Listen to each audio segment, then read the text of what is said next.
hadiya lahu. Asyhadu an la ilaha illallah wa asyhadu anna Muhammadan abduhu wa rasuluhu la nabiyya ba'dah.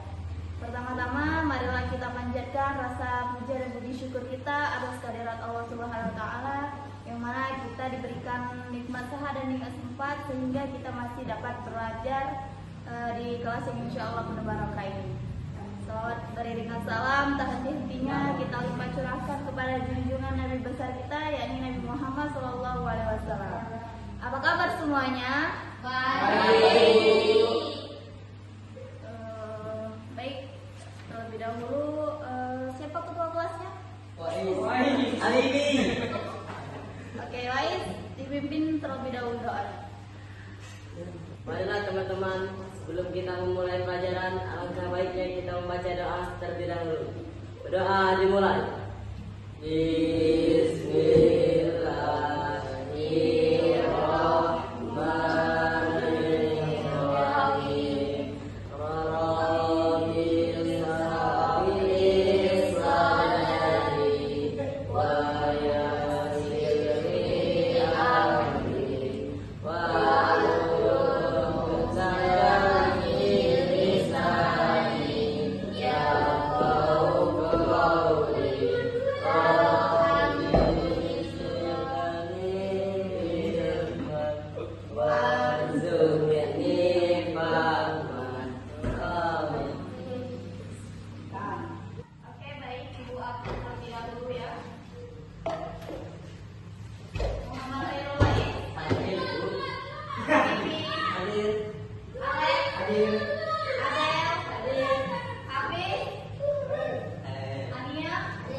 Ia tidak diperkenankan untuk melakukan suatu ibadah.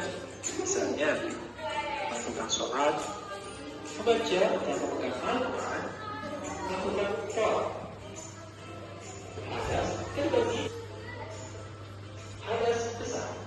Hal-hal yang dapat menyebabkan seseorang hadas besar dikatakan oleh haid dan nifas bagi perempuan, mimpi basah, melewati, dan lain-lain. Cara membersihkan hadas besar yaitu dengan cara mandi wajib atau tayamum. Kedua, hadas kecil adalah sesuatu yang menyebabkan seseorang harus melakukan wudu terlebih dahulu sebelum melakukan ibadah sholat atau yang lainnya.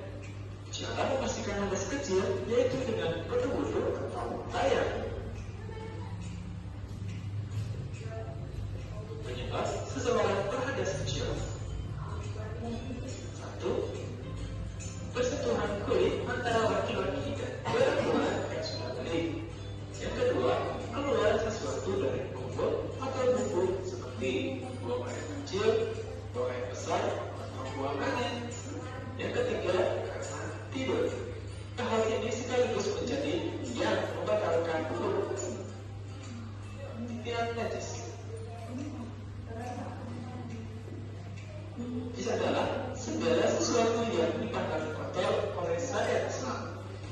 Jadi anak-anak, materi kita pada bab ini yaitu materi hadas dan najis. Untuk pertemuan kali ini, Ibu akan menjelaskan dulu tentang mengenai hadas terlebih dahulu. Oke, baik. Setelah menonton dan mengamati video tadi, Ibu akan bertanya terlebih dahulu sebelum memasuki materinya. Siapa ya yang ditunjuk? Coba Wais. Coba jelaskan apa yang kamu dapat setelah melihat video yang telah ditampilkan sebelumnya. Hadas adalah keadaan yang tidak suci. Ada lagi? Tidak ada. Oke, baik, Ibu jelaskan saja. Pertama, Ibu akan menjelaskan pengertian dari hadas. Hadas itu adalah keadaan tidak suci pada seseorang yang menyebabkan tidak diperkenankan untuk melakukan suatu ibadah. Misalnya seperti sholat, hendak mengaji atau memegang Al-Quran, atau sedang beribadah lain sebagainya. Jadi hadas ini kalau kita sedang terkena hadas itu harus disucikan terlebih dahulu. Ada yang tahu hadas itu terbagi menjadi berapa? Tidak tahu.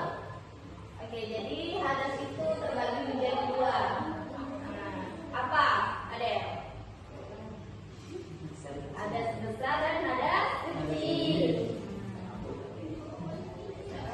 Jadi hadas itu terbagi menjadi dua. Pertama, hadas besar. Kedua, hadas kecil. Jadi hadas besar itu hal-hal yang dapat menyebabkan seseorang berhadas besar itu contohnya seperti apa? Ada yang tahu? Hadas besar. Mimpi basah. Mimpi basah. Apa lagi? Haid. Terus? Nifas. Nifas. Betul. Cara menyucikannya ada yang tahu? Mandi wajib. Oke. Bisa nggak ini apa? Niat mandi wajib. Wais. Coba. Nawaitu selain rabbil hadasil akbari hadalillah ta'ala. Oke. Udah bisa ya. Jadi artinya itu sengaja aku niat mandi wajib untuk membersihkan hadas yang lebih besar karena Allah Ta'ala. Nah, yang kedua yaitu hadas kecil. Hadas kecil itu adalah sesuatu yang menyebabkan seseorang harus melakukan wudu terlebih dahulu sebelum melakukan ibadah sholat atau ibadah lain sebagainya. Cara membersihkannya itu cukup berwudu saja atau jika tidak ada air bisa tayamum.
Mungkin